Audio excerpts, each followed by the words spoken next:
സാബിത്ത് റളിയല്ലാഹു അൻഹും Ibn Abbas റളിയല്ലാഹു തആല അൻഹും ഒരു മസലയുടെ വിഷയത്തിൽ, ഫറാസത്തിന്റെ മസലയുടെ വിഷയത്തിൽ രണ്ടുപേരും കീരിയും പാമ്പുമായിരുന്നു. അദ്ദേഹമായിട്ട് യോജിച്ചു പോകില്ല. ഇബ്നു അബ്ബാസ് ഭയങ്കര ദേഷ്യമായിരുന്നു. രണ്ടുപേരും ഭയങ്കരമായ വഴക്ക് എന്ന് പറഞ്ഞു കഴിഞ്ഞാൽ അവ ഒട്ടി യോജിക്കാൻ പറ്റൂല. അദ്ദേഹത്തെ ഇദ്ദേഹം യോജിക്കൂല, ഇദ്ദേഹത്തെ അദ്ദേഹം യോജിക്കൂല. വറാസത്തിന്റെ ഒരു മസലയുടെ വിഷയത്തിൽ രണ്ടുപേരും കീരിയും പാമ്പോ. ഒരു ദിവസം ഒരു മയ്യത്ത് കാണാൻ വേണ്ടി ഒട്ടകപ്പുറത്ത് വരികയാണ് സയ്യിദ് ഇബ്നു സാബിത്ത് റളിയല്ലാഹു തആല അൻഹു. മദീനയിൽ വരുമ്പോ പെട്ടെന്ന് ഇബ്നു അബ്ബാസ് റളിയല്ലാഹു അൻഹു പോയി ആ കടിഞ്ഞാൻ പിടിച്ച് ഒട്ടകത്തിന്റെ അദ്ദേഹത്തെ കൂടെ കൊണ്ടിങ്ങനെ നടന്നു കൊണ്ടുപോയി ഖിദ്മത്ത് ചെയ്തു. ആരാ? വിരോധിയ, പ്രതിയോഗിയ, ഓർക്കണം, മസലയുടെ വിഷയത്തിൽ കൂട്ടിക്കൊണ്ടുപോയി. പെട്ടെന്ന് ഇബ്നു അബ്ബാസ് റളിയല്ലാഹു അൻഹുവിനെ കണ്ടിട്ട് ആ ഒട്ടകത്തിന്റെ മുകളിൽ നിന്ന് ചാടി ഇറങ്ങി. അത് നിങ്ങളെന്താ ഇങ്ങനെ ചെയ്തത്? ഇബ്നു അമ്മി റസൂലില്ല. അപ്പോ ഇബ്നു അബ്ബാസ് റളിയല്ലാഹു അൻഹു പറഞ്ഞു, നിബിധങ്ങൾ ഞങ്ങളോട് കൽപ്പിച്ചിട്ടുണ്ട്, ആലിമീങ്ങളെ, മഹാന്മാരെ കണ്ട് ആദരിക്കണം, ബഹുമാനിക്കണം, അവർക്ക് ഖിദ്മത്ത് ചെയ്യണമെന്ന് എൻ്റെ റസൂൽ എന്നോട് പഠിപ്പിച്ചിട്ടുണ്ട്. ഈ നാട്ടിൽ ജീവിച്ചിരിക്കുന്ന ഏറ്റവും വലിയ പണ്ഡിതൻ നിങ്ങളാണ്. ആരാ ഏറ്റവും വലിയ പണ്ഡിതനായി പറയുന്നത്? ഈ നാട്ടിൽ ജീവിച്ചിരിക്കുന്ന ഏറ്റവും വലിയ പണ്ഡിതൻ നിങ്ങളാണ്. നിങ്ങളെ ആദരിക്കലും നിങ്ങളുടെ ഒട്ടകത്തിന്റെ മൂക്കേറ് പിടിക്കലും ഞാൻ വലിയ അഭിമാനമായിട്ട് കാണുന്നു എന്ന് ബഹുമാനപ്പെട്ട ഇബ്നു അബ്ബാസ് റളിയല്ലാഹു അൻഹു പറഞ്ഞപ്പോ സയ്യിദ് ഇബ്നു സാബിത്ത് റളിയല്ലാഹു അൻഹു ഇബ്നു അബ്ബാസിന്റെ കൈ പിടിച്ച് ചുംബിച്ചിട്ട് പറഞ്ഞു, അള്ളാന്റെ റസൂൽ ഞങ്ങളോട് പറഞ്ഞിട്ട് അഹ്ലു ബൈത്തുകളുടെ കൈ ചുംബിക്കണമെന്ന് ഞങ്ങളോട് കൽപ്പിച്ചിട്ടുണ്ട്, ഞാൻ അതുകൊണ്ട് ചുംബിക്കുന്നു എന്ന്. രണ്ടുപേരും കീരിയും പാമ്പുമാണ്, രണ്ടുപേരും വിരോധികളാണ്. ആലോചിച്ചു, ഒരു മസലയുടെ വിഷയത്തിൽ. പക്ഷേ ശാരീരികമായി മാനസികമായി അവർക്ക് പൊരുത്താണ്. നമ്മളിത് മുസ്ലിയാക്കന്മാരെ തമ്മിൽ അഭിപ്രായ വ്യത്യാസങ്ങൾ കാണും. എന്നാൽ കാണുമ്പോൾ എന്തായിരിക്കണം? അസ്സലാമു അലൈക്കും, വലൈക്കും റാഹത്തല്ലേ, വർക്കത്തല്ലേ. അഭിപ്രായ വ്യത്യാസങ്ങൾ കാണും. ഷാഫി ഇമാമ്, ഹനഫി ഇമാമ്, മാലിക് ഇമാമ്, ഈ മദ്ഹബുകളൊക്കെ വ്യത്യാസമല്ലേ എന്ന് പറഞ്ഞ അവരെന്താ? ഷാഫി ഇമാമ്, ഹനഫി ഇമാമിനെ നാട്ടിൽ വന്നപ്പോൾ കുനൂത്ത് ഓതിയില്ല, ബഹുമാനിച്ചിട്ടല്ലേ. അയാൾ കുനൂത്ത് ഓതാത്ത നാട്ടിൽ ഞാൻ എന്തിനു പോണം? അങ്ങനെയാണോ? ഇന്ന് അങ്ങനെയാണോ പറയുന്നത്? നമ്മളിന്ന് ആലിമ്യങ്ങൾ കണ്ടല്ല അങ്ങനെയാണോ? മറ്റവൻ നടക്കുന്നു അങ്ങനെയുള്ള അവനൊക്കെ ഇങ്ങനെ ആലിമ്യങ്ങളെ പറയുന്നത്. എന്തിനാ ഇത്? പിഴുപ്പ് പാണ്ട് അലക്കാൻ പോകുന്നത് നമ്മൾ ആലിമ്യങ്ങളല്ലേ. മസലയുടെ വിഷയത്തിൽ തർക്കങ്ങളൊക്കെ ഉണ്ടാകും, അഭിപ്രായ വ്യത്യാസങ്ങൾ ഉണ്ടാകും. അത് മസലയുടെ വിഷയത്തിലാണ്. ബഹുമാനപ്പെട്ട അലി റളിയല്ലാഹു അൻഹു, മുആവിയ റളിയല്ലാഹു അൻഹു, നമുക്കറിയാം സിഫീൻ യുദ്ധം, ഭയങ്കരമായ കൊടുമ്പിരി കൊള്ളുന്ന യുദ്ധം. ബർഗണ്ടയിൻ ചക്രവർത്തി മുആവിയ റളിയല്ലാഹു തആല അൻഹു കത്തെഴുതി പറഞ്ഞു, അന്ത അഹഖു ബിൽ ഖിലാഫ, ഇങ്ങക്കാണ് ഖിലാഫത്ത് കേട്ടോ, അധികാരം ഇങ്ങക്കാണ്. അതുകൊണ്ട് അലി റളിയല്ലാഹുവിന്റെ തല വെട്ടിയെടുക്കാൻ ഞാൻ ആളിനെ വിട്ടുതരാം, ഞാൻ ആളിനെ വിട്ടുതരാം. റോമൻ സാമ്രാജ്യത്തിന്റെ നേതാവ് വിളിച്ചു പറഞ്ഞപ്പോ ബർഗണ്ടയിൻ ചക്രവർത്തിക്ക് കത്തെഴുതി ആര്? മുആവിയ റളിയല്ലാഹു അൻഹു. അലിയാർ തങ്ങൾ രണ്ടുപേരും കീരിയും പാമ്പുമാണ്, അവർക്കിടയിലാണ് യുദ്ധം നടക്കുന്നത്. മുആവിയ റളിയല്ലാഹു അൻഹു എഴുതി, മിൻ അമീരിൽ മുഅ്മിനീൻ മുആവിയ ഇബ്നു അബീ സുഫിയാൻ ഇലാ കൽബ് ബർഗണ്ടയിൻ, ഇലാ കൽബ്, ബർഗണ്ടയിൻ പട്ടിക്ക് ഞാനൊരു കത്തെഴുതുന്നു അമീറുൽ മുഅ്മിനീൻ മുആവിയയിൽ നിന്ന്. ഞങ്ങളുടെ കാര്യം നോക്കാൻ നീ വരേണ്ടതില്ല, അത് എൻ്റെ സഹോദരനാണ്, ഇത് ഞങ്ങളുടെ ആഭ്യന്തര പ്രശ്നമാണ്, ഇത് പരിഹരിക്കാൻ ഞങ്ങൾക്കറിയാം. അലിയാരിൻ്റെ തല കൊയ്യാൻ നീ വരാൻ തയ്യാറായാൽ ഞാനും അലിയാരും നിന്റെ തലയെടുക്കാൻ ഒന്നാമത്തെ സഫിൽ അവിടെ കാണും, ഓർത്തോളി. അവർ പറഞ്ഞ അങ്ങനെയാണ്. ബഹുമാനപ്പെട്ട ഉമർ റളിയല്ലാഹു അൻഹു, അബ്ദുല്ലാഹ് ഇബ്നു മസ്ഊദ് റളിയല്ലാഹു തആല അബ്ദുല്ലാഹ് ഇബ്നു മസ്ഊദ് റളിയല്ലാഹു തആല അൻഹു, അവരൊക്കെ ചെറിയ മസലയുടെ വിഷയത്തിൽ പ്രശ്നങ്ങളുണ്ടായിരുന്നു. അബ്ദുല്ലാഹ് ഇബ്നു മസ്ഊദ് അന്ന് കൂഫയിലെ ഗവർണറായിട്ട് അബ്ദുറഹ്മാൻ ബിൻ ഔഫ് ഗവർണറായിട്ട് പോയ ബഹുമാനപ്പെട്ട ഉമർ റളിയല്ലാഹു തആല അൻഹു 100 മസലയിൽ വ്യത്യാസം, 100 മസലയിൽ അഭിപ്രായ വ്യത്യാസമുണ്ട്. അബ്ദുല്ലാഹ് ഇബ്നു മസ്ഊദ് തോന്നുന്നു 100 മസലയിൽ അഭിപ്രായ വ്യത്യാസമുണ്ട്. ബഹുമാനപ്പെട്ട ഉമർ റളിയല്ലാഹു തആല അൻഹുമായിട്ട് യോജിക്കാൻ പറ്റുന്നില്ല 100 മസലയുടെ വിഷയത്തിൽ. അദ്ദേഹത്തെ ഗവർണറായിട്ട് കൂഫയിൽ നിയോഗിച്ചു. ആരുടെ ഭരണത്തില്? ഉമർ റളിയല്ലാഹുവിന്റെ ഭരണത്തില്. എന്നിട്ട് ഉമർ റളിയല്ലാഹുവിന് കത്തെഴുതി, എൻ്റെ സഹോദരൻ നിങ്ങളുടെ ഗവർണർ സ്ഥാനം ഏറ്റെടുക്കുകയാണ്, നിങ്ങൾ അദ്ദേഹം പറയുന്നത് കേൾക്കണം. ആരാ? ഉമർ റളിയല്ലാഹുവിനോട് ഒട്ടും യോജിക്കാത്ത ആളാ അവിടെ പോയത്. 100 മസലയില് പ്രശ്നമുള്ള ആളിനെ അദ്ദേഹം അവിടെ ഗവർണറായിട്ട് ഏൽപ്പിക്കുന്നത്. എന്നിട്ട് കത്തെഴുതിയാണ് ആ നാട്ടുകാരോട്, എൻ്റെ സഹോദരൻ നിങ്ങളുടെ ഗവർണർ സ്ഥാനം ഏറ്റെടുക്കാൻ വന്നിട്ടുണ്ട്, അദ്ദേഹം പറയുന്നത് പോലെ നിങ്ങൾ പ്രവർത്തിക്കണം എന്ന് ബഹുമാനപ്പെട്ട ഉമർ റളിയല്ലാഹു തആല നാട്ടുകാർക്ക് വസിയത്ത് എഴുതി കൊടുക്കുകയാണ്. എന്താ വിചാരിച്ച സുഹൃത്തുക്കളെ? നമുക്കൊക്കെ അഭിപ്രായ വ്യത്യാസങ്ങളൊക്കെ ഉണ്ടാകും, അത് നമുക്കിടയിൽ വെക്കണം, അത് പരസ്യമാക്കാനല്ല, അത് വെളിയിൽ പറയാനല്ല, അത് വാട്സപ്പിൽ വിടാനല്ല. നാട്ടുകാർ കണ്ടില്ലേ, ഓരോരോ ഇലക്ഷനൊക്കെ നമ്മുടെ ആലിമ്യങ്ങൾക്കിടയിൽ അടിയും വഴക്കൊക്കെ ഉണ്ടായി, കസേര അടിയും തലക്കെട്ടടിയും. എന്തിനാണ്? എന്നിട്ട് അത് മൊത്തവും അത് വ്യാപിച്ചു, എല്ലായിടവും വ്യാപിച്ചു. എത്ര നാണക്കേടാണ്! ഇതായിരുന്നില്ല സഹാബാക്കൾക്കിടയിൽ ഉണ്ടായിരുന്നത്. ആലിമ്യങ്ങളുടെ പ്രശ്നങ്ങൾ ഉണ്ടാകും, അത് നമ്മൾ തന്നെ പരിഹരിക്കണം. അതുകൊണ്ട് ഇസ്സത്തുള്ളവരാണ് ആലിമ്യങ്ങൾ. അവരെ ആദരവോടെ ബഹുമാനത്തോടെ കാണണം. അള്ളാഹുവിന്റെ ഇൽമു പഠിച്ചവരാണ്, നബിതങ്ങളുടെ വാരിസീങ്ങളാണ്. ആ വാരിസീങ്ങളെ ബഹുമാനിച്ചാൽ അള്ളാഹു നിങ്ങളെ ബഹുമാനിക്കും. അവരെ അനാദരിച്ചാൽ അള്ളാഹു ഈ നാട്ടിൽ വെച്ച് തന്നെ അവരെ അനാദരിക്കും. അള്ളാഹു കാത്തുരക്ഷിക്കുമാറാകട്ടെ. അതുകൊണ്ട് നമ്മുടെ ഈ സ്ഥാപനത്തിന് വേണ്ടി നിങ്ങളുടെ സഹായം ഉണ്ടാകണം, ശാരീരികമായി സാമ്പത്തികമായി. ഈ മക്കളെ ഹാഫിളുകളായി ആലിമ്യങ്ങളായി ഇവിടെ നിന്ന് ഇറങ്ങിപ്പോകുന്നത് നിങ്ങളുടെ മനം കുളിർക്കെ കണ്ട് നിങ്ങൾ ആസ്വദിക്കണം. ഏതൊരു വീട്ടിൽ നിന്ന് ഖുർആൻ പാരായണം നടത്തപ്പെടുന്നോ ആ നാട്ടിൽ അള്ളാന്റെ ശാപം ഇറങ്ങൂല എന്ന് നബി തങ്ങൾ പഠിപ്പിച്ചിട്ടുണ്ടെങ്കിൽ ഈ നാടും ഇതിന്റെ പരിസരത്തും അള്ളാന്റെ ശാപം ഇറങ്ങാതിരിക്കാൻ കാരണമാണ് പരിശുദ്ധമായ ഈ ഗേഹം. അതുകൊണ്ട് ആത്മാർത്ഥമായ നിലയിൽ നിങ്ങളുടെ ഭാഗത്തുനിന്നുള്ള സഹായം ആ സ്ഥാപനത്തിൽ ഉണ്ടാകണം. അള്ളാഹു തൗഫീഖ് നൽകട്ടെ. ആരൊക്കെയോ സഹായിച്ചിട്ടുണ്ട്. ഇൻഷാ അല്ലാഹ് 1 ലക്ഷം രൂപ ആരോ കൊടുത്തല്ലേ പറഞ്ഞേ?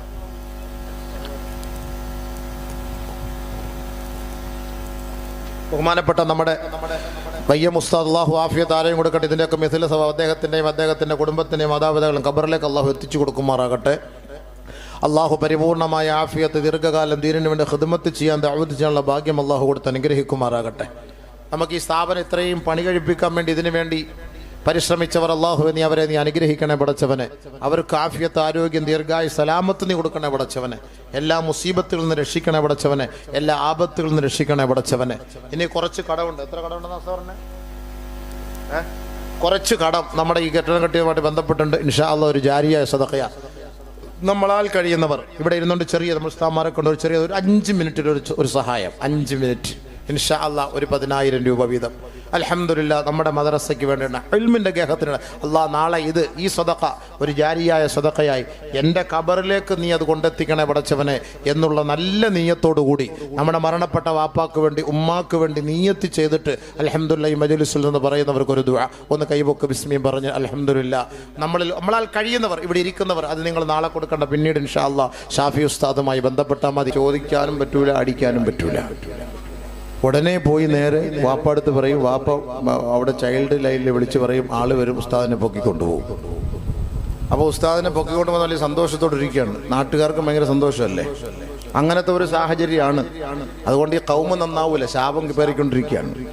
എത്രയോ ആലിമ്യങ്ങൾ അങ്ങനെ ഇപ്പോഴത്തെ ഈ പോക്സോ കേസിൽ അകത്തിലാണെന്നറിയോ? എന്താ സംഭവം? പീഡിപ്പിച്ചൊന്നുമല്ല, പീഡനം എന്ന പേര്. എന്ത് പീഡനാണ്? പഠിക്കാത്തതിനെ ഒരു അടി അടിച്ചു, അതൊരു പീഡനായി. ഈ കുട്ടി പോയി പറയും, എന്നെ ഉസ്താദ് അങ്ങനെ അടിച്ചു ഇങ്ങനെ അടിച്ചു. എന്തിനാ അങ്ങനെ പറഞ്ഞെന്നറിയോ? ഈ കുട്ടിക്ക് പഠിക്കാൻ വയ്യ, ഇവന് മദ്രസയിൽ പോകരുത്. ഈ മദ്രസയിൽ പോകാതിരിക്കാൻ വേണ്ടി അവനൊരു കുറ്റം ഉസ്താദന്മാരുടെ മേലോട്ട് പറഞ്ഞു കൊടുക്കും. വീട്ടിൽ പോയിട്ട് വാപ്പാടുത്തും പാടത്ത് എന്നെ ഉസ്താദ് അങ്ങനെ ചെയ്തു, എന്നെ ഉസ്താദ് ഇങ്ങനെ ചെയ്തു. ഇനി നീ അവിടെ പോകണ്ട മോനെ, അയാളെ ഞാൻ കാണിച്ചു കൊടുക്കാം. ഉടനെ എല്ലാവരും വരും അവിടെ. എൻ്റെ സുഹൃത്തുക്കളെ, സഹോദരങ്ങളെ, അന്നത്തെ ഞങ്ങളുടെ കാലഘട്ടത്തിൽ അന്ന് ഉസ്താദന്മാർ ഈ ഉസ്താദിൻ്റെ ഇടി. അപ്പോൾ നമ്മുടെ 3 കുട്ടികൾ, വലിയ മുതിർന്ന കുട്ടികളുണ്ടായിരുന്നു. അപ്പം ഞാനൊക്കെ കൊച്ചുകുട്ടിയാണ്, 10 വയസ്സ്. ഇടി കൊണ്ടിട്ട് ഞാൻ ഇങ്ങനെ കരഞ്ഞ് മൂലരിക്കുമ്പോൾ അവന്മാർ കൂട്ടി മൂത്തവർ വന്നിട്ട് പറയും, നീ ഇനി ചെയ്യണം, നാളെ ഇടി കിട്ടുമ്പം ഏങ്ങി കരഞ്ഞാൽ മതി എന്ന് പറഞ്ഞു. അപ്പോൾ ഉസ്താദ് അങ്ങോട്ട് വിടുമെന്ന്. അപ്പോൾ ആ സിസ്റ്റം അവർ പഠിപ്പിച്ചെന്നാണ്. അന്നേരം പോലെ ഒരു ഇടി തുടങ്ങുമ്പോൾ അങ്ങ് ഏങ്ങാൻ തുടങ്ങും. അപ്പോഴേ ഉസ്താദ് വിട്ടിട്ട് വെള്ളം കുറവാന്ന് പറഞ്ഞിട്ട് അങ്ങോട്ട് പോകും. അപ്പോൾ റാഹത്തായി, അത് പഠിച്ചു വെച്ച്. അങ്ങനെയാണ്. എന്നിട്ട് 2 പ്രാവശ്യം ഇറങ്ങിപ്പോയി, ഒളിച്ചോടിപ്പോയി. വീണ്ടും വാപ്പ തിരിച്ചു കൊണ്ടുവന്ന് വിട്ടു. എന്നിട്ട് ഞാൻ പറഞ്ഞു, ഇടിയാ ഭയങ്കര. അപ്പോൾ വാപ്പ ഉസ്താദിനോട് പറഞ്ഞു, ഉസ്താദെ ഇടിയാന്ന് പറഞ്ഞു. അപ്പോൾ ഉസ്താദ് പറഞ്ഞൊരു വാക്ക് വാപ്പടുത്ത്, ഞാൻ അവൻ്റെ ഉസ്താദാണ്. ആ ഒരൊറ്റ വാക്കാ പറഞ്ഞത്, ഞാൻ അവൻ്റെ ഉസ്താദാണ്. പിന്നെ ശരി എന്നാൽ ആയിക്കോട്ടെ എന്ന് പറഞ്ഞിട്ടിട്ട് ഒരു 10 രൂപയുടെ ലൈഫ് ബോയ് സോപ്പ് വാങ്ങി തന്നിട്ട് ആള് മുങ്ങി. അവിടെ കിടന്ന് ഇടി കൊണ്ട് പഠിച്ചിട്ടാണ് അള്ളാഹിൻ്റെ ഫضل കൊണ്ടുകൂടി ഈ ഒരു സദസ്സിൽ ഇന്നും വന്നിരിക്കാൻ അള്ളാഹു തൗഫീഖ്. ഞങ്ങൾ 29 പേര് ഹാഫിളാകാൻ വേണ്ടി അവിടെ പഠിച്ചവരാണ്. ഞാനും ഒരാളും 2 പേരും, നമ്മുടെ ഇവിടുത്തെ സാദിഖ് മിസ്ബാഹി, ഫാറൂഖ് നൈമിയുടെ ജ്യേഷ്ഠൻ, ഞങ്ങൾ 2 പേരാണ് ഹാഫിളായത് ലാസ്റ്റ്. ബാക്കി എല്ലാവരും ഒളിച്ചോടി. എല്ലാവരും കട്ടനങ്ങ് പൊക്കിക്കോ, അതങ്ങ് മാറ്റിക്കോ, ഇനി ഭയങ്കര ചൂട്, നല്ല ഇത് കിട്ടുമല്ലോ, അതിൻ്റെ ഒന്നും ആവശ്യമില്ല. ഉള്ള എല്ലാം കൂടെ മറച്ചു വെച്ചിരിക്കുന്നുണ്ട്, അതുകൂടെയൊക്കെ പൊക്കിക്കളഞ്ഞാൽ ഭയങ്കര റാഹത്താണ്. അപ്പം അങ്ങനെ ഒരു സാഹചര്യത്തിലാണ് അന്ന് പഠിച്ചത്, അൽഹംദുലില്ലാഹ്. പക്ഷേ ഇന്നത്തെ പോലെ ഈ ദൗറ ഒന്നും ചെയ്യാനുള്ള സാഹചര്യമൊന്നും കിട്ടാത്തത് കൊണ്ട് ഹാഫിള് എന്നുള്ള പേര് ഞാൻ ഇംഗ്ലീഷിലാണ് അതിനെ സ്വീകരിക്കുന്നത്. എന്ന് പറഞ്ഞാൽ ഹാഫാണ്, ഫുൾഫിൽ അല്ല. അതാണിപ്പോൾ മനസ്സിലാവുന്നത്. അപ്പോൾ വെറുതെ അല്ല ഈ ഹാഫിൾ എന്നൊക്കെ പേര് മനസ്സിലായി, ഇപ്പോഴാണ് അതിൻ്റെ യാഥാർത്ഥ്യം മനസ്സിലാക്കുന്നത്. ഫുൾഫിൽ അല്ല ഹാഫിളാണ് ഇപ്പോൾ എല്ലാവരും ഇങ്ങനെ പണ്ട് പോലെ ഓതിയവരാണല്ലോ, ഇങ്ങനെ ഓതി ഇങ്ങനെ പോവുകയാണല്ലോ സംഭവം. എങ്കിലും അൽഹംദുലില്ലാഹ് ഇപ്പോൾ ഇതിൻ്റെ മഹത്വങ്ങളൊക്കെ മനസ്സിലാക്കിയിട്ട് അത് എല്ലാ ദിവസവും ഈ ഖുർആൻ ഓതാനും അത് ഇൻഷാ അല്ലാഹ് അതിങ്ങനെ ദൗറ ചെയ്യാനും ഒക്കെ ഒരു പരിശ്രമം നടത്തുന്നുണ്ട്. റംളാനിലൊക്കെ ഹാഫിളിങ്ങളുടെ പിറകിലൊക്കെ നിന്ന് കേൾക്കുമ്പോൾ പടച്ചവനെ ഇതേപോലെ ഒന്ന് നിന്ന് കേട്ട് ഇതുപോലെ ഒന്ന് ഓതണം എന്നുള്ളൊരു ആഗ്രഹമുണ്ട്. ആഗ്രഹം വെക്കുന്നത് തന്നെ നല്ല കാര്യമാണ്. അപ്പോൾ അതുകൊണ്ട് അല്ലാഹു സുബ്ഹാനഹു വ തആല ഹാഫിളീങ്ങളായവരെ അല്ലെങ്കിൽ ഖുർആനുമായി ബന്ധപ്പെട്ടവരെ ഒരിക്കലും അള്ളാഹു നിന്ദിക്കുകയില്ല. ഇത് അള്ളാഹുവിൻ്റെ കലാമാണ്. അതാദ്യം പഠിച്ച് മനസ്സിലാക്കിക്കോളി. നമ്മുടെ മകനെ നമ്മൾ ഹാഫിളാക്കുന്നത് കൊണ്ട്, മകളെ ഹാഫിളത്താക്കുന്നത് കൊണ്ട്, ആലിമാക്കുന്നത് കൊണ്ട് ആ വാപ്പാക്കും ഉമ്മാക്കും നേട്ടമല്ലാതെ ഒരു കോട്ടുണ്ടാവില്ല, ആ കുടുംബത്തിനൊരു ദാരിദ്ര്യം ഉണ്ടാവില്ല. അൽ ഖുർആനു ഗിന, നബിയുന റസൂലുള്ളാഹി തങ്ങൾ പറഞ്ഞതായി ഇബ്നു അബ്ബാസ് റളിയല്ലാഹു തആല പറയാണ്, അൽ ഖുർആനു ഗിന, പരിശുദ്ധമായ ഖുർആൻ എന്ന് പറഞ്ഞാൽ വലിയൊരു സമ്പത്ത് തന്നെയാണ്. ലാ ഫഖറ ബഅദഹു വലാ ഗിന ദൂനഹു. ഈ ഖുർആൻ പഠിച്ച ഒരിക്കലും പട്ടിണിയാവൂല, അവൻ ദാരിദ്ര്യത്തിലാവൂല, ഒരിക്കലും അവൻ ദാരിദ്ര്യത്തിലാവൂല. അതിനേക്കാൾ വലിയ ഒരു സമ്പത്തും ഇനി ലോകത്തിലില്ല, ഇതിനേക്കാൾ വലിയ സമ്പത്ത് ലോകത്തിലില്ല, ഉറപ്പാണ്. സുഹൃത്തുക്കളെ, ഏറ്റവും വലിയ ചിലപ്പോൾ ഞങ്ങളൊക്കെ പ്രസംഗിക്കാൻ പോകുന്ന എവിടെയെല്ലാം കാസർഗോഡ് അവിടെ ഏതെല്ലാം മേഖലകളിലെ ആലിമ്യങ്ങൾ പോകുന്നു, ഹാഫിളീങ്ങൾ പോകുന്നു. വലിയ സമ്പന്നന്മാരാണ് ആ സദസ്സിൽ വന്നിരിക്കുന്നത്.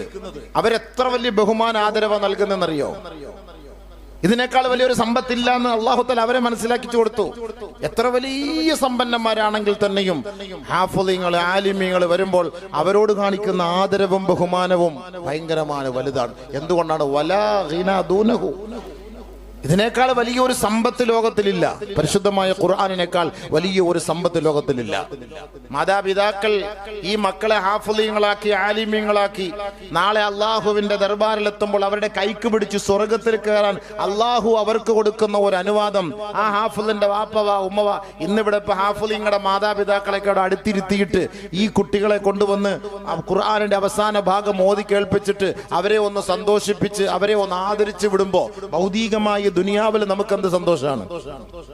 എന്റെ മോൻ ഹാഫിളായി, എനിക്ക് വലിയൊരു സന്തോഷമാണ്. അൽഹംദുലില്ലാഹ്, എന്റെ മകൻ ഹാഫിളായി, വലിയ സന്തോഷം. ആ വാപ്പയെ സ്വീകരിക്കുന്നു, വാപ്പയെ പൊന്നാട അണിയിക്കുന്നു, വാപ്പയെ ആദരിക്കുന്നു. കേവലം ദുനിയാവില് അതൊരു വലിയ ഫഖ്റാണ് നമുക്ക്. എന്നാൽ നാളെ ആഖിറത്തിലോ ഖബർ മുതൽ അല്ലാഹു സുബ്ഹാനഹു വ തആല ഹാഫിളീങ്ങളുടെ മാതാപിതാക്കളെ ആദരിക്കുന്നു. വലിയ ഒരു കിരീടം കൊണ്ട് വെച്ചു കൊടുക്കുന്നു മാതാപിതാക്കൾക്ക്.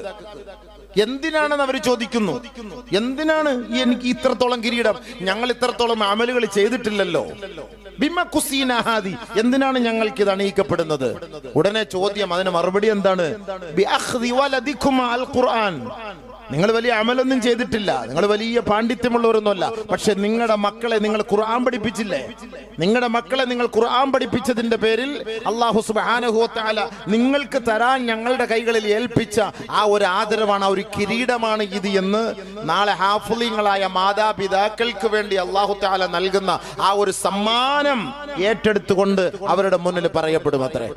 ഇത് ഹാഫിളീങ്ങളായ മക്കളുടെ മാതാപിതാക്കൾ കിട്ടുന്ന ഏറ്റവും വലിയൊരു ഔദാര്യമാണ്. അതിന്റെ വില മതിക്കാൻ പറ്റൂല എന്നാണ് ഹദീസിൽ കാണുന്നത്. ഈ ദുനിയാവിൽ അതിനേക്കാൾ വിലയേറിയ ഒരു വസ്തു ലോകത്തിലില്ല. അത്രത്തോളം വിലപിടിപ്പുള്ള അമൂല്യ സമ്പത്താണത്. അതാണ് ആ മാതാപിതാക്കളുടെ തലയിൽ വെച്ചു കൊടുക്കുന്നത്.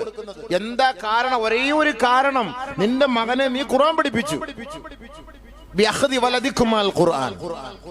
സുഹൃത്തുക്കളെ, നമ്മളെല്ലാം ഈ ലോകത്ത് നിന്ന് മരണപ്പെട്ടു പോകും. നമ്മൾ മരിച്ചു പോയതിനു ശേഷം നമ്മുടെ ഖബറിന്റെ ഉള്ളിൽ നമ്മുടെ മയ്യത്ത് കൊണ്ടുവച്ച് എല്ലാവരും മീതെ മണ്ണ് വാരിയിട്ട് മടങ്ങിപ്പോകുന്ന സമയത്ത് ആരുണ്ട് നമ്മളോടൊപ്പം അവിടെ വരാൻ? ആരാ ഉള്ളത് ആ ഖബറിലേക്ക് വരാൻ? ആരുണ്ട്? എല്ലാവരും വരും, ആ ഖബറിസ്ഥാൻ വരെ വരും. ആയിരങ്ങൾ പങ്കെടുക്കും ഒരു മയ്യത്തിന്റെ പിന്നാലെ. വലിയൊരു ആലിമ് മരിച്ചു, ഹാഫിള് മരിച്ചു, അല്ലെങ്കിൽ സാധാരണക്കാരൻ മരിച്ചു, ഒരു നേതാവ് മരിച്ചു, ഒരു സമ്പന്നം മരിച്ചു, ദീനുമായി ബന്ധപ്പെട്ട ഒരു വ്യക്തി മരിച്ചു, ഒരു ദാഇ മരിച്ചു. 10,000 ആ ജനാസയെ അനുഗമിക്കാനുണ്ടാകും. ആ മയ്യത്ത് ഖബറിലേക്ക് ഇറക്കി വെച്ച് മണ്ണ് വാരിയിട്ട് അസ്സലാമു അലൈക്കും ദാറ ഖൗമി മുഅ്മിനീൻ എന്ന് പറഞ്ഞിട്ട് അവിടെ നിന്ന് മടങ്ങി പോകുമ്പോ ആ ഖബറിന്റെ ഉള്ളില് അദ്ദേഹത്തോടൊപ്പം ആരുള്ള? അവിടെയാണ് നമ്മൾ ചിന്തിക്കേണ്ടത്. ബാക്കിയൊക്കെ വിട്. നിങ്ങളൊക്കെ ഇവിടെയൊക്കെ കുറെയൊക്കെ പഠിപ്പിച്ചു, മക്കളെയൊക്കെ പഠിപ്പിച്ചു, വലിയ വലിയ നിലയിലെത്തിച്ചു. പക്ഷെ നിങ്ങൾ ചിന്തിച്ചിട്ടുണ്ടോ ഈ പഠനം എതുവരെയാണ്? ഇത് എത്രത്തോളം നീണ്ടു നിൽക്കും? ഇത് ആർക്കിത് പ്രയോജനപ്പെടും? തന്റെ മകനെ IPS കാരനും IAS കാരനും ആക്കാൻ വേണ്ടിയൊക്കെ നമ്മൾ കൊതിക്കും. ആയിക്കൊള്ളട്ടെ, വേണ്ടാന്ന് പറയുന്നില്ല. പക്ഷേ പരിശുദ്ധമായ ഖുർആനിനെയും മദ്രസകളെയും പരിപൂർണമായി അവഗണിച്ചുകൊണ്ട് അതിനൊരു പരിഗണനയും നൽകാതെ ഭൗതികമായ തലങ്ങളിലേക്ക് അതിൻ്റെ ഉന്നത സോപാനങ്ങളിൽ എത്തിപ്പിടിക്കാൻ വേണ്ടിയിട്ട് അശ്രാന്ത പരിശ്രമം നടത്തുന്ന മക്കളെയാണ് നമ്മൾ ഇന്ന് കാണാൻ കഴിയുന്നത്. ഖുർആനുമായി ബന്ധമില്ല, പരിശുദ്ധ ഖുർആനുമായി ബന്ധമില്ല. ഇന്ന് നിങ്ങൾ യൂട്യൂബ് എടുത്ത് നോക്കി, 10 വയസ്സ് 12 വയസ്സ് 13 16 വയസ്സ് വരെയുള്ള ആൺ പെൺ കുട്ടികളാണ് ഡാൻസും പാട്ടും പാടുന്നതിൽ മുൻനിരയിൽ നിൽക്കുന്നത്. ആരാ? ഏത് സമുദായമാണ്? ഹിന്ദുവോ ക്രിസ്ത്യാനിയോ അല്ല, മുസ്ലിം സമുദായം. നമ്മുടെ കാക്കാമാരുടെ മക്കളാണ്. നല്ല നല്ല കുട്ടികൾ. ഏത് പാട്ട് വേണം നിങ്ങൾ പറയും. നമ്മൾ എവിടെ നിന്നൊരു ഹാഫുൽ ചോദിക്കുന്നു. ഞാൻ ഈ അടുത്ത സമയത്ത് തളിപ്പറമ്പിൽ ഒരു ഹാഫുലിന്റെ പരിപാടിക്ക് ഞാൻ പോയി. ഒരു കുട്ടിയെ കയറ്റിയിരുത്തി അവിടെ നിന്ന് ഹാഫുള്ളായ ഒരു കുട്ടി ചോദിക്കി, ഏത് സൂറത്ത്, ഏത് ആയത്ത്, മുമ്പ് പിമ്പ്, അതിന്റെ നമ്പര്, പേജ് നമ്പര്, ആയത്ത് നമ്പര് ഒക്കെ ചോദിക്കി. ആളുകൾ ചോദിക്കാണ്. ആ കുട്ടി പറഞ്ഞു, കണ്ണ് നിറഞ്ഞു സുഹൃത്തുക്കളെ. അവസാനം ഞാൻ കുട്ടിയെ കുറിച്ച് ചോദിച്ചപ്പോ ആ നാട്ടിലെ ഏറ്റവും വലിയ സമ്പന്നന്റെ മോനാണ്, ഏറ്റവും വലിയ സമ്പന്നൻ, ഇട്ടുമുടാനുള്ള സമ്പത്തുണ്ട്, അദ്ദേഹത്തിന്റെ മകനാണ്. ആ മകൻ അല്ലാഹു തആല കൊടുത്തൊരു തൗഫീഖ്. ആലോചിച്ച് നോക്കി, IAS കാരനാക്കി കൂടായിരുന്നോ? IPS കാരനാക്കി കൂടായിരുന്നോ? കളക്ടർ ആകാമായിരുന്നല്ലോ, SP ആകാമായിരുന്നല്ലോ, കമ്മീഷണർ ആകാമായിരുന്നല്ലോ. അതിനെന്താ വാപ്പാക്ക് പൈസ ഇല്ലാത്ത കൊണ്ടല്ല. ഈ ഖുർആൻ എത്രത്തോളം മഹത്വമുണ്ടെന്ന് മനസ്സിലാക്കാനാണ് അദ്ദേഹം അത് പഠിപ്പിച്ചത്. നമുക്ക് പറ്റിയോ? ആ കുട്ടിയോട് ചോദിക്കുന്ന ആളുകൾ സദസ്സിൽ ഇരുന്നിട്ട് അത് എത്രാമത്തെ സൂറത്താ, എത്രാമത്തെ ആയത്താ, അതിന് മുമ്പുള്ള ആയത്ത് ഏതാ, ശേഷമുള്ള ആയത്ത് ഏതാ, അതിന്റെ നമ്പർ ഏതാ, ആ പേജ് ഏതാ? സുബ്ഹാനല്ലാഹ്, എത്ര മെമ്മറി പവർ വേണം ഇതിന്! എന്നാലോചിച്ച് നോക്കി, എത്ര മെമ്മറി പവർ വേണം നമുക്ക്. ഇതേപോലെയല്ലേ നമ്മുടെ കുട്ടികൾ?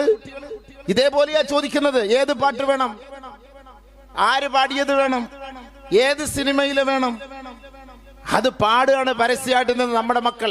എന്നിട്ട് അവരുടെ വാപ്പായും ഉമ്മയും തലയിൽ തട്ടവിട്ട് നിസ്കാര തഴമ്പുള്ള വാപ്പാമാരെ വരെ യൂട്യൂബിൽ നമുക്ക് കാണാം.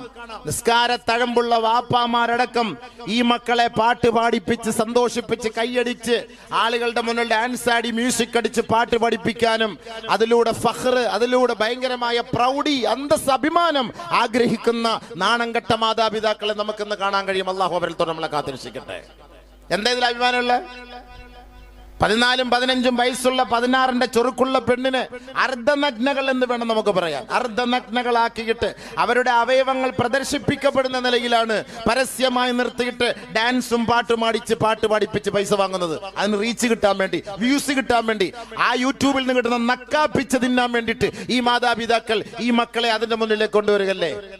വൈദാ തുത്ല അലൈഹിം ആയാതുനാ വല്ലാ മുസ്തക്ബിറ കഅന്ന ഫീ ഉദ്നൈഹി വഖറ കഅല്ലം യസ്മഅഹാ കഅന്ന ഫീ ഉദ്നൈഹി വഖറ ഫബശ്ശിർഹു ബിഅദാബിൻ അലീം. പരിശുദ്ധ ഖുർആൻ ഓതിയിട്ട് അത് കേൾക്കാൻ പോലും നീ കൂട്ടാക്കാതെ അതിനെ അവഗണിച്ചിട്ട് നിന്റെ കാതിലെന്തോ കുരുവിരിക്കുന്നത് പോലെ, അടഞ്ഞിരിക്കുന്നത് പോലെ, ഖുർആനുമായി ബന്ധമില്ലാതെ നീ പിന്തിരിഞ്ഞ് നബിയെ പറ അവരോട്, ഫബശ്ശിർഹും ബിഅദാബിൻ അലീം. നാണം കെട്ട ശിക്ഷ അവരെ നോക്കിയിരിക്കുന്നു. വേദനാജനകമായ ശിക്ഷ അവർക്ക് വേണ്ടി കാത്തിരിക്കുകയാണ്. ആ ഒരു സന്തോഷ വാർത്ത കൂടെ അറിയിച്ചോ. ദുനിയാവിലെ സന്തോഷത്തിന് വേണ്ടിയിട്ടല്ലേ ആ മാതാപിതാക്കൾ ഈ മക്കളെ അനാവശ്യത്തിന്റെയും അധർമ്മത്തിന്റെയും വഴികളിലേക്ക് നയിച്ചത്. അവരോടൊരു സന്തോഷ വാർത്ത അറിയിച്ചേരെ ആ മാതാപിതാക്കൾക്ക് നല്ല അടി അല്ലാഹുവിന്റെ ഭാഗത്ത് നിന്ന് ആഖിറത്തിലുണ്ട്. ഖുർആനാണ്, സൂറത്തുൽ ലുഖ്മാൻ. ഖുർആൻ ഓതിയാൽ നമുക്ക് എന്താ ഇൻട്രസ്റ്റ് കുറവ്? ലോകത്ത് എത്ര പാട്ട് നിങ്ങൾ എത്ര പ്രാവശ്യം കേൾക്കും? ഖുർആൻ എന്ന് പറഞ്ഞാൽ എത്ര കേട്ടാൽ ഒരു വിരസത ഉണ്ടോ?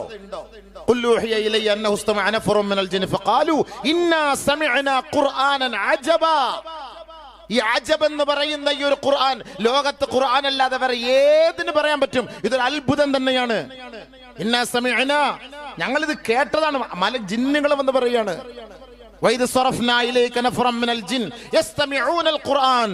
ഖുർആൻ കേട്ട ജിന്നുകൾ എന്ന് പറയാണ്, ഞങ്ങൾ കേട്ടു. ഒരു അത്ഭുതം, അത്ഭുതം, അത്ഭുതം തന്നെയാണ്, അത്ഭുതം തന്നെയാണ്. എത്ര വലിയ മഹത്വമാണ് പരിശുദ്ധ ഖുർആൻ! അത്ഭുതമല്ലേ അത്? എന്താ അതിലില്ലാത്തത്? ഏത് കാര്യമാണ് അതിൽ വേണ്ടത് നിങ്ങൾക്ക്? ഏത് കാര്യം ലോകത്ത് വരാൻ പോകുന്നതും വന്നതും വന്നുകൊണ്ടിരിക്കുന്നതുമായ സകലമാന സംവിധാനങ്ങളെ സവിസ്തരം പ്രതിപാദിച്ചിരിക്കുന്ന പരിശുദ്ധമായ ഖുർആൻ. ഈ ഖുർആനിലൂടെയാണ് ലോകം പോലും സഞ്ചരിക്കുന്നതെങ്കിൽ ഈ സകലമാന കാര്യങ്ങളും കണ്ടുപിടിക്കപ്പെട്ടതുമെല്ലാം ഇതിൽ നിന്നുമാണെങ്കിലും പരിശുദ്ധമായ ഖുർആനിൽ എന്തിന്റെ കുറവാണ്? അത് പഠിച്ചതിന്റെ പേരിൽ ആര് നിന്ദ്യനായി, ആര് നികൃഷ്ടനായി, ആർക്ക് അഭിമാനം നഷ്ടപ്പെട്ടു? പരിശുദ്ധമായ ഖുർആൻ പഠിച്ചതിന്റെ പേരിൽ അഭിമാനമല്ലാതെ. ലോകത്ത് ഏറ്റവും കൂടുതൽ പാരായണം ചെയ്യപ്പെടുന്ന ഒരേ ഒരു ഗ്രന്ഥം പരിശുദ്ധ ഖുർആൻ അല്ലാതെ മറ്റേതാണ്? പല പല ആലിമ്യങ്ങൾ, പല പല ഖാരിയങ്ങൾ, പല പല ഈണത്തിലും രാഗത്തിലും സൗന്ദര്യത്തിലും അവർ ഓതുമ്പോ നമ്മുടെ മനസ്സിന് അൽഹംദുലില്ലാ ആർദ്രത കൊണ്ട് നിറയ്ക്കുകയാണ് അത് കേൾക്കുമ്പോ. എന്നാൽ ഒരു പാട്ട് എത്ര ഭാഷ നിങ്ങൾ കേൾക്കും? എത്ര വലിയ പാട്ടാകട്ടെ, എത്ര ഭാഷ നമ്മളത് കേൾക്കും. എന്നാൽ പരിശുദ്ധമായ ഖുർആൻ അത് ഓരോ പണ്ഡിതന്മാരും ഓരോ കാര്യങ്ങളും വശ്യസുന്ദരമായ ശൈലിയിൽ അവർ ഓതുമ്പോ നമുക്കതൊരു വിരസത തോന്നാറില്ല, ഒരിക്കലും ഒരു വിരസത അനുഭവിക്കാറില്ല. കാരണം അത് അമൂല്യമായ ഗ്രന്ഥമാണ്, ഒരിക്കലും തുല്യതയില്ലാത്ത ഗ്രന്ഥമാണ്. അതിൽ ഏറ്റവും വലിയ അമാനുഷികത ഒളിഞ്ഞു കിടപ്പുണ്ട്. എത്ര ജാഹിലീങ്ങളെ പോലും അതിലേക്ക് ആകർഷിക്കപ്പെട്ടിട്ടുണ്ട്. നബീന റസൂലുള്ളാഹി തങ്ങളുടെ കാലഘട്ടത്തിൽ പോലും മുശ്രിക്കീങ്ങൾ പോലും മുനാഫിഖീങ്ങൾ പോലും ആ നബിതങ്ങളുടെ ഖുർആൻ കേൾക്കാൻ വേണ്ടി ഒളിച്ചിരുന്ന് കേൾക്കുമായിരുന്നു. അത്രത്തോളം സന്തോഷവും സ്നേഹവും ഇൻട്രസ്റ്റുമായിരുന്നു. ഇന്ന് നമുക്ക് ഓതാത്തത് കൊണ്ടല്ലേ അതിന്റെ ടേസ്റ്റ് മനസ്സിലാകാത്തത്, ഓതാൻ മക്കളെ പഠിപ്പിക്കാത്തത് കൊണ്ടല്ലേ. നമ്മൾ പഠിപ്പിക്കും, ഒരു യാസീൻ പഠിച്ചോ, എന്തിനാ പാപ്പ മരിക്കുമ്പോ കത്ത ഓതാൻ ഒരു യാസീൻ ഓദിക്കോ, അത് പഠിച്ചു വെച്ചോ, അത് പഠിച്ചു വെച്ചോ. പിന്നെ ചെറിയ സൂറത്ത് അവസാനത്തെ 10 സൂറത്ത് അറിയാലോ, അതും പഠിച്ചു വെച്ചോ. അതെന്തിനാ? അതിടയ്ക്ക് നിസ്കാരത്തിൽ ഓതാൻ വേണ്ടി. ബാക്കിയൊന്നും പഠിക്കണ്ട. നിങ്ങൾ ഇന്നൊരു ഖുർആൻ, ഒരു വീട്ടിലത്തെ ഖുർആൻ എടുത്ത് നോക്കി, എടുത്ത ഉടനെ വരുന്നത് യാസീനാണ്. എടുത്ത ഉടനെ വരുന്നത് യാസീനാണ്. കാരണം എന്ന് പറഞ്ഞാൽ ആ എടുക്കുമ്പോ ആ ഭാഗത്ത് അഴുക്ക് നിറഞ്ഞിരിക്കും. കാരണം അതെന്നും പിടിക്കുന്നത് തന്നെയാണ്. യാസീൻ അല്ലാതെ വേറൊരു സാധനം തൊട്ടിട്ടേ ഇല്ല ഇന്നേ വരെ. പരിശുദ്ധ ഖുർആൻ എടുത്ത് വെച്ചിട്ട് ഇന്നേ വരെ അതല്ലാതെ വേറൊരു സാധനം തൊട്ടിട്ടേ ഇല്ല. പള്ളികൾ നോക്കി, ഓരോ പള്ളികളിൽ നിറഞ്ഞിരിക്കുകയാണ് ഖുർആൻ. തുറന്നു നോക്കിയിട്ടുണ്ടോ ആരെങ്കിലും? ഖുർആനിന്റെ താഴെ ഇരുന്നിട്ട് മൊബൈൽ എടുത്ത് വെച്ചിട്ട് സൂറത്തുൽ കഹ്ഫ് വെള്ളിയാഴ്ച ഓതുന്നവരെ ഞാൻ കണ്ടിട്ടുണ്ട്. ഖുർആൻ മോളിരിപ്പുണ്ട്, ആ ഭിത്തിയിലിരിപ്പുണ്ട് ഖുർആൻ. അതിന്റെ താഴെ ഇരുന്നിട്ട് മൊബൈൽ എടുത്ത് വെച്ചിട്ടാണ് നോക്കുന്നത്. എന്താ മഹത്തുള്ള? ഈ ഖുർആൻ വല്ല മഹത്തുണ്ടോ? വർഷങ്ങളായിട്ട് ഈ ഖുർആൻ അവിടെ ഇരിക്കുകയാണ്. പിരാവുകയല്ലേ, ശപിക്കല്ലേ? ആഖിറത്തിലെ ഖിയാമത്ത് നാളിൽ അള്ളാന്റെ കോടതിയിൽ യജീഉൽ ഖുർആൻ, ഈ ഖുർആൻ വന്നിട്ട് പറയും, യാ റബ്ബി, പടച്ചവനെ, ഹറഖൂനി വമസ്സഖൂനി, എന്നെ കീറിക്കളഞ്ഞത്, എന്നെ കത്തിച്ച് കളഞ്ഞവനാണ് ഈ നിൽക്കുന്നവൻ. ആരാ? സംഘപരിവാറെ നോക്കിയിട്ടല്ല പറയുന്നത്, RSS കാരനെ നോക്കിയിട്ടല്ല പറയുന്നത്. ഈ ഖുർആനിന്റെ മക്കളായ നമ്മൾ, ഈ ഖുർആനിന്റെ ഉത്തരവാദിത്തം ഏറ്റെടുത്ത നമ്മൾ, ഈ ഖുർആനിനോട് അവഗണന കാണിക്കുമ്പോ ഈ ഖുർആൻ നാളെ അള്ളാന്റെ കോടതിയിൽ വന്നിട്ട് പറയും, എന്നെ കത്തിച്ച് ചാമ്പലാക്കിയ വർഗമാണിവർ. അള്ളാഹ് നീ അവരെ പിടിക്കപ്പെടച്ചവനെ. അള്ളാഹു നമ്മളെ കാത്തിരക്ഷിക്കട്ടെ. ഖുർആനെ അവഗണിക്കുന്നവർ, യാ റബ്ബി ഇന്ന ഖൗമി ഇത്തഖദു ഹാദൽ ഖുർആന മഹ്ജൂറ, ഈ സമുദായത്തിന് ഇത്രയും കഴിവ് നീ കൊടുത്തിട്ട്, ഈ സമുദായത്തിന് ഇത്ര രാഗം നീ കൊടുത്തിട്ട്, ഇത്രയും സ്വരമാധുര്യം കൊടുത്തിട്ട്, ഇത്രയും ബുദ്ധി കൊടുത്തിട്ട് ഈ മക്കൾ ഈ ഖുർആനെ അവഗണിക്കാണല്ലോ പടച്ചവനെ, അവഗണിക്കാണല്ലോ പടച്ചവനെ. നാളെ മരിച്ചുപോയ വാപ്പ ഖബറിൽ കിടക്കുമ്പോ ഈ മകൻ ജനങ്ങളുടെ മുന്നിൽ 10,000-ങ്ങളെ സാക്ഷ്യപ്പെടുത്തിയിട്ട് ഗാനമേളയ്ക്ക് വേണ്ടി പാട്ടുപാടി ആർത്ത് അട്ടഹസിച്ച് ഉല്ലസിച്ച് ഡാൻസ് കളിച്ച് അവൻ പാടുമ്പോ ഈ വാപ്പയ്ക്ക് സ്വസ്ഥമായിട്ട് ഖബറിൽ കിടക്കാൻ കഴിയുമെന്ന് നിങ്ങൾ ആരെങ്കിലും ചിന്തിക്കാൻ കഴിയോ? വാപ്പയ്ക്ക് സ്വസ്ഥമായിട്ട് ഖബറിൽ കിടക്കാൻ പറ്റുമെന്ന്? ആ വാപ്പാന്റെ ഖബറിന്റെ അടുക്ക വന്നിരുന്ന് റബ്ബി റഹംഹുമാ കമാ റബ്ബയാനി സഗീറ, എന്റെ വാപ്പ എന്നോട് കരുണ കാണിച്ചതുപോലെ, എന്റെ ഉമ്മ എന്നോട് കരുണ കാണിച്ചതുപോലെ അല്ലാ ഈ ഖബറിന്റെ ഉള്ളിൽ കിടക്കുന്ന എന്റെ ഉപ്പാക്കും ഉമ്മാക്കും നീ കരുണ ചൊരിയണേ പടച്ചവനെ എന്ന് പറയാൻ ഒരു മക്കളെ വാർത്തെടുക്കാൻ ഈ മാതാപിതാക്കൾ തയ്യാറാകാതെ മരിച്ചുപോയാൽ നാളെ ആഖിറത്തിൽ ആദ്യമായി പിടിക്കപ്പെടുന്നത് മക്കളെയല്ല, ഇവരെ ഉണ്ടാക്കിയ ഈ വാപ്പയെയും ഉമ്മയും അല്ലാഹു തആല അങ്ങോട്ട് കയറി നിൽക്കാൻ പറയും. മാ മിൻ അബ്ദിൻ യസ്തർഈഹി അല്ലാഹു റഅയ്യ ഫലം യുഹിത്ഹാ ബിനുസ്ഹിഹി ലം യുരിഹ റൈഹത്തൽ ജന്ന. തന്റെ കസ്റ്റഡിയിലുള്ള, തന്റെ കീഴിലുള്ള, തനിക്ക് അവകാശപ്പെട്ട തന്റെ മക്കൾ, അവരെ തനിക്ക് നിയന്ത്രിക്കാൻ അവകാശമുണ്ട്, അതിനുള്ള കഴിവുണ്ട്, പ്രാപ്തിയുണ്ട്. അത്രത്തോളം പ്രാപ്തിയും കഴിവും ഉണ്ടായിട്ട് ആ മാതാപിതാക്കൾ ആ മക്കളെ വേണ്ടവണ്ണം ഖുർആനിന്റെ വഴികളിലേക്ക് തിരിച്ചുവിടാതെ അവർ എങ്ങാനും തകർന്നു പോയാൽ, നശിച്ചു പോയാൽ, പിഴച്ചു പോയാൽ, ഏയ് വാപ്പ ഉമ്മ, ലം യുരിഹ റൈഹത്തൽ ജന്ന, ഇവർക്ക് നിങ്ങൾ ഉപദേശ നിർദ്ദേശങ്ങൾ നൽകി ഇവരെ നന്മയുടെ വഴികളിലേക്ക് നിങ്ങൾ തിരിച്ചു കൊണ്ടുവരാത്തതിന്റെ പേരിൽ നിങ്ങൾക്ക് നാളെ സ്വർഗത്തിന്റെ സുഗന്ധം ആസ്വദിക്കാൻ പറ്റൂല. നമ്മൾ വലിയ നിസ്കാരക്കാരായിരിക്കും, നമ്മൾ വലിയ താടിയും തൊപ്പിയൊക്കെ വെച്ചവരായിരിക്കും. മോൻ അവിടെ കഞ്ചാവ് അടിച്ചിട്ട് കിടക്കാണ്, അവൻ കുറച്ചാൾ ഓതാൻ പോയതാണ്, പിന്നീട് അവൻ തിരിഞ്ഞുപോയി സിനിമാ തിയേറ്ററിൽ ടിക്കറ്റ് എടുക്കാണ്. എനിക്കറിയാം ഇവത് പഠിച്ചിട്ട് പകുതി പോയവന്മാര്, അമ്പലത്തിൽ ചെണ്ട കൊട്ടുന്നവന്മാരെ എനിക്കറിയാം, തിയേറ്ററിൽ ടിക്കറ്റ് കൊടുക്കുന്നവന്മാരെ എനിക്കറിയാം.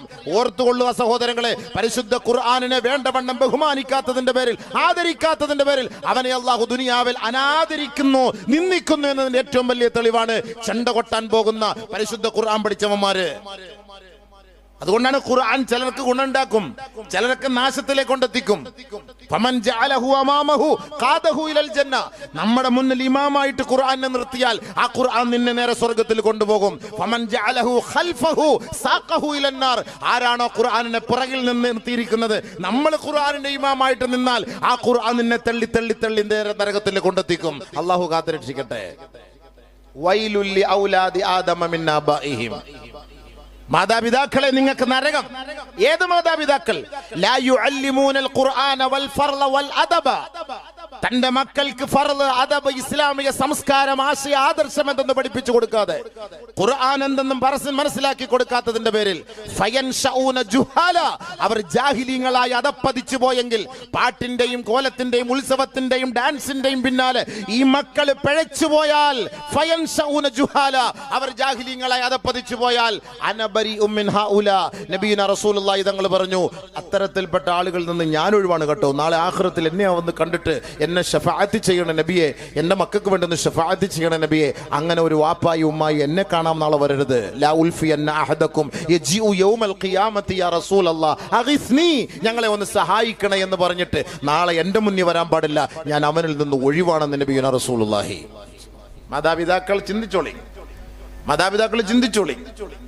മക്കൾക്ക് ഫർള് എന്താ പഠിപ്പിച്ചു കൊടുത്തിട്ടില്ല, അവൻ പഠിച്ചു പോകുന്നതുകൊണ്ട് ഒരു കാര്യം അവരെ കുറിച്ചൊന്നും ചിന്തിക്കുന്നില്ല. എന്താണ് നീ നിസ്കരിച്ചോടാ?